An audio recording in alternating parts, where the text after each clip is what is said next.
வந்தாச்சு, என்ன திட்டம்?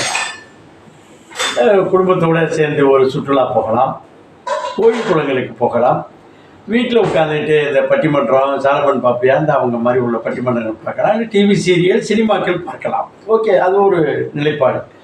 அப்புறம் சில சோஷியலாக இருக்கக்கூடிய குடும்பங்களில் என்ன செய்வோம், ட்ரிங்க்ஸை வாங்கிட்டு வந்து குடும்பத்தோடு அல்லது தனியாக சாப்பிடுவோம். இல்லை உண்மையில்னு வச்சிங்க, தண்ணி அடிக்கிறது முழு நேர தொழில்னு வச்சிங்க, டாஸ்மாக்கு போவோம், இல்லை முந்தைய வாங்கிட்டு வச்சுக்கிட்டு வீட்டில் வச்சுட்டு செய்வோம், இல்லை எங்கேயாவது ஒரு ஃப்ரெண்ட்ஸ் கூட போயிட்டுருக்கோம். ஆனால் இந்த தீபாவளிக்கு ஒரு மிகப்பெரிய வாய்ப்பு ஒன்று வந்திருக்கு. பல வாய்ப்புகள் இருக்குது, அதில் ஒரு வாய்ப்பு கம்பி கட்டின கதை அப்படின்னு ஒரு படம். அதாவது என்ன தம்பி, ஏன் நண்பா இங்கே ட்ரிங்க்ஸ் எல்லாம் சாப்பிட்றீங்கன்னா, இல்லைண்ணா குடும்ப கவலை, பணக்கவலை, உறவினர் கவலை எல்லாம் சேர்த்து, படிப்பு கவலை, பிள்ளைய எதிர்காலத்தை நினச்சிட்டு ரொம்ப கவலையாக கொஞ்சம் மறந்து இருக்கிறேன், உடம்பு வலியை மறந்துருக்கிறேன், ரெஸ்ட் கொடுக்குறோம் அப்படின்னு சொல்கிறேன். இந்த உடம்பு வலியையும் உலக கவலைகள், சொந்த கவலைகள்லாம் மறக்கணும்னா வாய்விட்டு சிரித்தால் நோய் விட்டு போகும். ஆமாம், அப்படி ஒரு திரைப்படம். No logic. நீங்கள் லாஜிக்கு அதில் அது புட்டிட்டு பிடிச்சது நட்டிட்டு பிடிச்சி, இந்த கதையை அங்கேருந்து திருநாங்க, இங்கேருந்து திருநாங்க, இதை சுட்டாங்க அப்படிலாம் சொல்லிகிட்டு இருக்க வேண்டியதில்லை. 100% காமெடி. ஆமாம், எப்படிங்க? அதாவது நிறைய உழைக்கணும், உழைக்கிறதுக்கு ஏற்ற ஊதியம் பெறுவது ஒரு நிலைப்பாடு. எவ்வளோ தான் உழைச்சாலும் ஊதியமே, அதாவது சேமிக்கவே முடியலைன்னா நம்மளுடைய குற்றம்.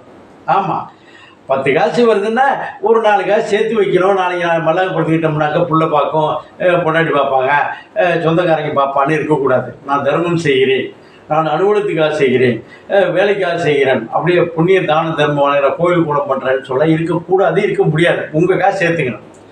அதற்கு ஒரே வழி வீட்டில் உட்காந்துக்கிட்டு படம் பார்க்கறது ஒரு நிலைப்பாடு. இல்லையா, சினிமா தேட்டரில் அழகாக ஒரு இலவச அல்லது மிக குறைந்த அளவில் செலவு செய்யக்கூடிய ஒரு பொழுதுபோக்குனா ஒன்று இல்லறம் அல்லது திரைப்படம். இந்த திரைப்படத்தில் வந்து பார்த்தா கம்பி கட்டின வேலை என்று ஒரு திரைப்படம். இந்த திரைப்படத்தில் என்னாச்சுன்னா, அதாவது ஏழையாக பிறப்பது முக்கியம் அல்ல, ஏழையாக இறப்பது தான் முக்கியம் என்று சொல்லப்படுகிறது. ஆமாம், அது பெரிய ஞானிகள். அதுக்கு என்ன வழி? சேவிங்ஸ் ஒரு பக்கம் இருந்தாலும் புத்திசாலித்தனம், கொஞ்சம் புத்திசாலித்தனம், மிகப்பெரிய திறமை ஒரு நிலைப்பாடு. நிறைய திறமை, புத்திசாலித்தனம். கதையே சொல்லுங்க சார், நீங்கள் வேறு கதை பண்ணிகிட்டு இருக்காதீங்க, நீங்கள் ஒரு கதை பண்ணாதீங்கன்னு சொல்லுவோம். ஆமாங்க, இந்த கம்பி கட்டின கதையில் ஒரு பெரிய வைரம், வழக்கமாக சொன்னால் ஹையஸ்ட்டு பொருளோட விலை வந்து வைரம், அதை வந்து கடத்த வேண்டும், பணம் பண்ணணும், என்னடா செய்யலாம் அப்படின்னு பார்க்குறப்போ வழக்கமாக உடனே முன்னில் நிற்கிறது வைரம் தான். இப்போ தங்கம் வந்தாச்சு, ஒரு வந்துருச்சு, 1 லட்ச ரூபா வந்தாச்சு. அது போல் இப்போ வந்து வைரத்தை வந்து இப்போ அடுத்தது தங்கத்தை வந்து பண்ணக்கூடிய ஒரு வாய்ப்புகள் வரலாம்.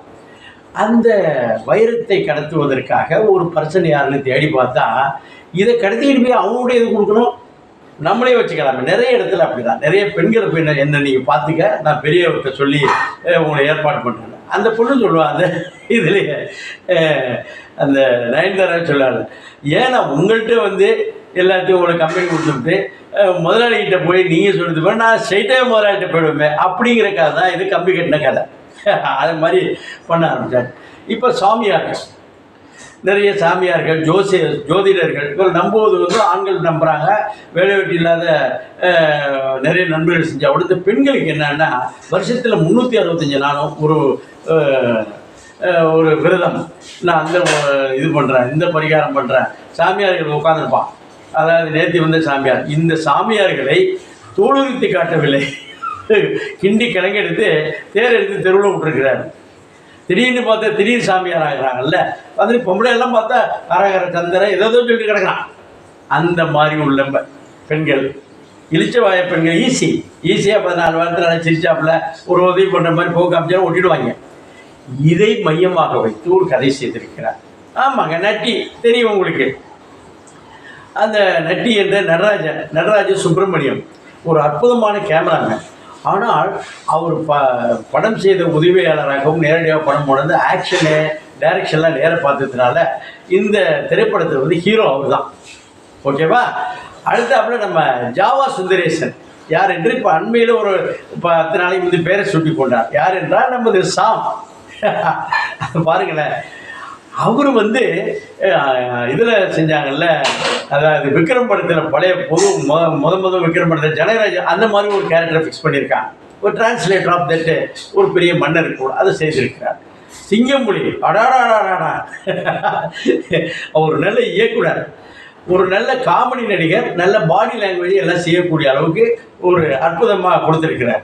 என்னங்க படம் வந்து தலை படம் வரல, தளபதி படம் வரல, எஸ்கேஆர் படம் வரல, ஒரு அந்த டிஆர்எஸ் படம், எஸ்டிஆர் படம் வரல, தனுஷ் படம் வரல, ரொம்ப நொந்து வேதனை போட்டு ரொம்ப இடம் தேசிய முக்கியத்துவம் வாய்ந்த பிரச்சனையில் வரலன்னு கவலைப்பட்டு கொண்டிருந்தால் கவலையே பரவாயில்லாம்.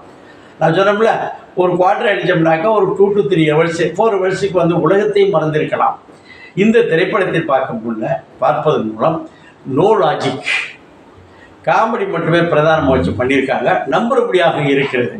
நம்பவில்லைன்னா என்ன பண்ணுறது, ஒன்றும் செய்ய வேணாம், ஏதோ படமாக தான் பார்த்தோன்னு வந்து தேவை பார்க்கலாம்ல. குடும்பத்தோடு போங்க, குழந்தைகளோட போங்க, மனைவி மக்களோட போங்க.